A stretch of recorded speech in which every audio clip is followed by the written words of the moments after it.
நாம் இந்த வீடியோவில் பார்க்க போகிற topic oral hypoglycaemic drugs, simply antidiabetic drugs. Why this name? These drugs are orally active drugs. Other category also oral, topical, inhalation, injection, இந்த மாதிரி all type of drugs இருக்கும். But in this category all the drugs orally active. Hypo means low glycemic glucose level. Glucose level கம்மி பண்ற drugs. So it have that name oral hypoglycemic drugs. Another reason type 1, type 2, two type of one more is gestational during pregnancy time மட்டும் வருது. ஆனால் main category type 1 and type 2. Type 1 இது வந்து type 2க்கு தான். This one that oral hypoglycaemic drugs எல்லாமே type 2 diabetes mellitus மட்டும்தான் use பண்ணுறோம். Not use in type 1 diabetes mellitus. So இதனை ஓவரால், அதனால தான் இதனை வந்து ஓவரால் ஆன்டி டயபெட்டிக் ட்ரக்ஸ் என்று சொல்ல முடியாது. ஏன்னா டைப் 1ம் இருக்குது, டைப் 2வும் இருக்குது. இது வந்து டைப் 2க்கு மட்டும்தான் நம்ம யூஸ் பண்ணுறோம். That's why it have that name, that oral hypoglycemic drugs. So introduction, these are the agent or drugs which are useful in treatment of type 2 diabetes mellitus. So diabetes mellitus na வந்து urination மோராக இருக்கும், sweat வந்து மோராக இருக்கும், polyuria, polyphagia, polydipsia, அதாவது அவங்களுக்கு வந்து நீரிழிவு நோய், அவங்களுக்கு வந்து வாட்டர் கண்டென்ட் வந்து அதிகமாக ரிலீஸ் ஆகும். அதனால தான் வந்து polyuria, polyphagia, polydipsia 3 P's of diabetes mellitus. Then இந்த ட்ரக்ஸ் எடுக்கிறதுனால என்ன பண்ணுதுன்னா increase insulin production. Okay, then improve insulin sensitivity, help body cell response better to insulin that is available, then decrease glucose production by liver. அதனால தான் வந்து oral hypoglycemic drugs வந்து use பண்ணுறோம். reducing that amount of glucose that the liver released into bloodstream. Classification பற்றி பார்க்குறோம். இது வந்து already நம்ம பார்த்துருக்கோம். இந்த ட்ரக்ஸ் வந்து we are using in type 2 only. ஓரலாக வந்து த டைப் 2 டயபெட்டிஸ் மெல்லிட்டஸ் கண்டிஷனுக்கு oral hypoglycemic most commonly used.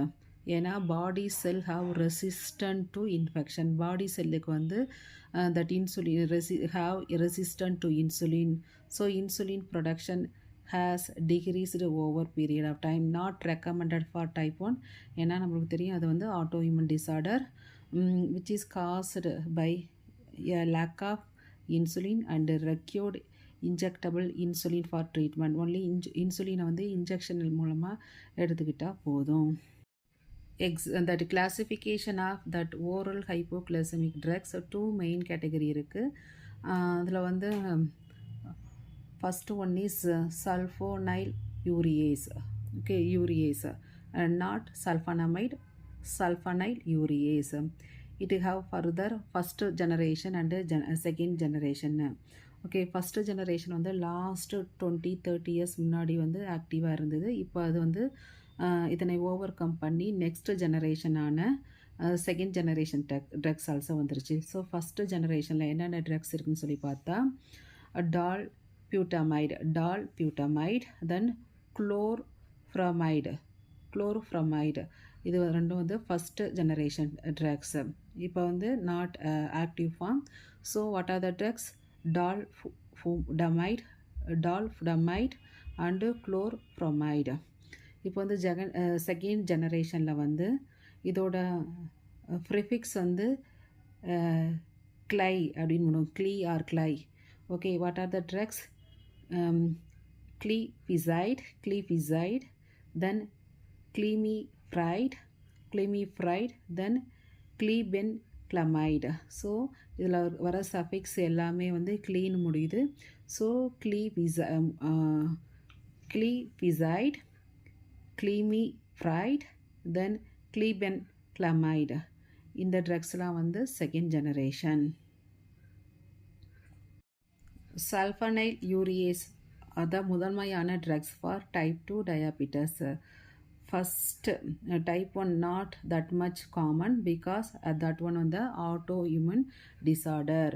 அவர் ஓன் இம்யூனிட்டி பாடியில் குறிப்பிட்ட பகுதியில் போய் அஃபெக்ட் பண்ணும், அதனால டிசீஸ் உருவாகுது என்றால் அதுதான் வந்து ஆட்டோ இம்யூன் டிசீஸ். இந்த மாதிரியானது தான் டைப் 1. ஓகே, நம்மளோட பாடி ஆட்டோ இம்யூன் டிசீஸ், நம்மளோட இம்யூன் சிஸ்டமே போயிட்டு ஏதாவது ஒரு பார்ட்டில் அஃபெக்ட் பண்ணுறது. ஸோ இதில் வந்து இன்சுலின் என்கின்ற ஹார்மோன் குளுக்கோஸ் லெவலை கம்மி பண்ண உதவும். பாடியில் குளுக்கோஸ் லெவல் அதிகம் இருக்கும்போது அதனை நம்ம பாடி ஐடென்டிஃபை பண்ணி இன்சுலினை வந்து ரிலீஸ் பண்ணி அந்த இன்சுலின் தான் குளுக்கோஸை எடுத்துகிட்டு போயிட்டு ஸ்டோர் பண்ணி ஒரு நிலையாக வச்சுக்க ஹெல்ப் பண்ணும். ஸோ இந்த ஒரு ப்ராசஸை இன்சுலின் தான் கேரி அவுட் பண்ணுது. இதற்கு ஆப்போசிட் வந்து குளுக்ககான் என்கின்ற ஹார்மோன் இருக்குது. ஸோ இன்சுலின் இருக்கு இல்லையா, இந்த இன்சுலின் உருவாகிற இடம் வந்து இம்யூன் செல் வந்து இன்சுலின் உருவாகிற இடத்த வந்து இம்யூன் செல் வந்து அழிச்சிரும். That's why it is called as auto immune auto immune disorder என்று சொல்லுவோம். இதை தான் வந்து type 1 is the okay. So type 1 either இது வந்து எதனால் எய்தர் ஃபெமிலியர் ஆர் தன்னிச்சையாக ஏற்பட வாய்ப்பு இருக்குது, நாட் தட் மச் காமன். ஆனால் வந்து nearly 90% of diabetes mellitus affected from type 2 diabetes. Here insulin இருக்கும், நார்மல் பர்சனுக்கும் எப்படி இருக்கோ அதே மாதிரி இங்கேயும் இன்சுலின் இருக்கும். ஆனால் வந்து இட் வில் டூ நார்மல் பர்சனுக்கு வந்து it will do function in proper. அதுவே வந்து டைப் 2 பேஷண்ட்டுக்கு இன்சுலின் இருந்தாலும் அதால் ப்ராப்பராக ஒர்க் பண்ண முடியாது, ஃபங்க்ஷன் பண்ண முடியாது. அதனால தான் type 2 diabetes mellitus. So type 2ல் வந்து இன்சுலின் கொடுத்தாலும் யூஸ்லெஸ்.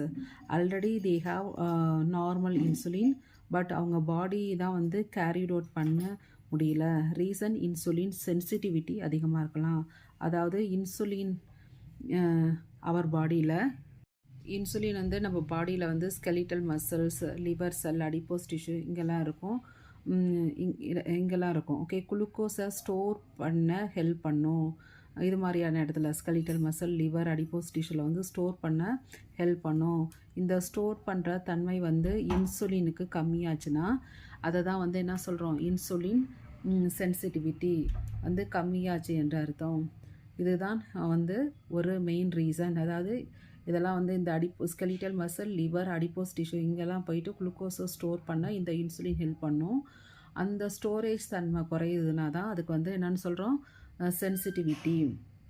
இது ஒரு main reason for type 2 diabetes. Type 2 இந்த மாதிரி இன்சுலின் கொடுத்தாலும் இப்போ உங்களுக்கு வந்து ஆல்ரெடி இருக்குது, இப்போ வந்து நம்ம ஆர்டிஃபிஷியலாக இன்சுலின் கொடுத்தாலுமே யூஸ்லெஸ் தான். That's why it is called as non insulin dependent diabetes mellitus. Type 1 வந்து இன்சுலின் ப்ரொடியூஸ் ஆகிற இடமே இல்லை, அதனால தான் நம்ம வந்து கொடுக்குறோம். அதனால வந்து அது டைப் 1 டயாபிட்டஸ் மெலிட்டஸ். அது வந்து இன்சுலின் டிபெண்டன்ட் டயாபிட்டஸ் மெலிட்டஸ். இது வந்து insulin non insulin dependent diabetes mellitus type 2. So type 1க்கு வந்து தே கிவ் இன்சுலின் சப்குட்டேனியஸ் ரூட்டில் கொடுப்பாங்க. Okay, not other route available. Type 1க்கு வந்து ட்ரீட்மெண்ட் வந்து இன்சுலின் தான், அவங்க வந்து சப்குட்டேனியஸ் ரூட்டில் இன்ஜெக்ஷன் மூலமாக ஆர்டிஃபிஷியலாக கொடுப்பாங்க. ஏன்னா அவங்களுக்கு வந்து சுரக்கிற இடமே இல்லை, ப்ரொடியூஸ் ஆகிற இடமே இல்லை. இப்போ வந்து நம்ம அதில் வந்து இன்சுலின் வந்து 3 டைப்ஸ் இருக்கும், long acting, intermediate acting, short ஆக்டிங்னு. ஆனால் நம்ம இப்போ பார்க்க போகிறது வந்து ஓரல் ஹைப்போகிளைசமிக் ட்ரக்ஸு. அதில் வந்து ஃபஸ்ட்டு கேட்டகரி ஆல்ரெடி பார்த்துட்டோம், சல்ஃபானைட் யூரியேஸ். இதில் வந்து ஃபஸ்ட்டு ஜெனரேஷன், செகண்ட் ஜெனரேஷன் இருக்குது. ஃபஸ்ட்டு ஜெனரேஷன் வந்து இப்போ ஆக்டிவாக இல்லை, அதனால் செகண்ட் ஜெனரேஷன் தான் கொடுத்துட்ருக்கோம். நெக்ஸ்ட்டு செகண்ட் கேட்டகரியில் பைக்குவானைட்ஸ். It have 2 drugs. இதில் வந்து என்னென்ன 2 ட்ரக்ஸ் இருக்குது. இதில் ரொம்ப ரொம்ப இம்பார்ட்டண்டான ட்ரக்ஸ் வந்து த மெட்ஃபார்மின். ஓகே, ஈவன் சல்ஃபனைல் யூரியேஸை விட இது வந்து ரொம்ப முக்கியமானது. இம்பார்ட்டண்டான ட்ரக்ஸ் ஓரல் ஹைப்போகிளைசமிக் ஏஜென்ட்டில் வந்து மெட்ஃபார்மின். ஓகே, ரொம்ப இம்பார்ட்டண்டான ட்ரக்ஸ் வந்து மெட்ஃபார்மின் தான். அனதர் ட்ரக்ஸ் வந்து பென்ஃபார்மின். மெட்ஃபார்மின், பென்ஃபார்மின் இதுதான் வந்து அல்ட்ரா இம்பார்ட்டண்ட். பட் இது வந்து இந்த பென்ஃபார்மின் அவ்வளோக்கா யூஸ் பண்ணுறது கிடையாது. ஸோ மெட்ஃபார்மின்க்கு மெட்ஃபார்மின் அப்புறம் தான் சல்ஃபமைல் யூரியாஸ், இது ரெண்டும் தான் வந்து டைப் 2 டயபெட்டிக்ஸ்க்கு வந்து ரொம்ப முதன்மையான ட்ரக்ஸாக யூஸ் பண்ணுறாங்க. Other category thiazolidinediones, thiazolidinediones, this one it having some suffix என்னென்னா கிளீட்டாசோன் சஃபிக்ஸ் இருக்கும். ஸோ பையோக்ளீட்டாசோன், ராசிக்ளீட்டாசோன். தென் மெக்லிடினைட்ஸ் இதுக்கு வர ட்ரக்ஸுக்கு வந்து சஃபிக்ஸ் வந்து க்ளீனைட்ஸ் அப்படின்னு முடியும். ஸோ இதுக்கு எக்ஸாம்பிள் வந்து repaglinides and nateglinides, repaglinides and nateglinides. Fifth category வந்து ஆல்ஃபா குளுக்கோசைடேஸ் இன்ஹிபிட்டார், இதை வந்து என்சைம் வந்து பிளாக் பண்ணி ஒர்க் பண்ணக்கூடியது. இதில் வந்து எக்ஸாம்பிள் ஆஃப் ட்ரக்ஸு மைக்ளினிட்டால் அண்டு அகார்ஃபோஸ் இந்த ட்ரக்ஸ்லாம். இந்த 5 கேட்டகரி தான் வந்து ஓரல் ஹைப்போக்ளைசமிக் ட்ரக்ஸாக யூஸ் பண்ணுறாங்க.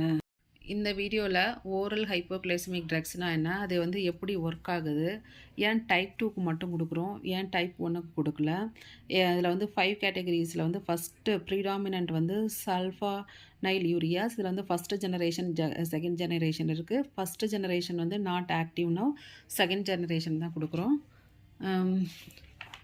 Then second generation, third, fourth, fifth எல்லாத்தையும் பற்றி பார்த்துருக்கோம். தேங்க்ஸ் ஃபார் வாட்சிங்.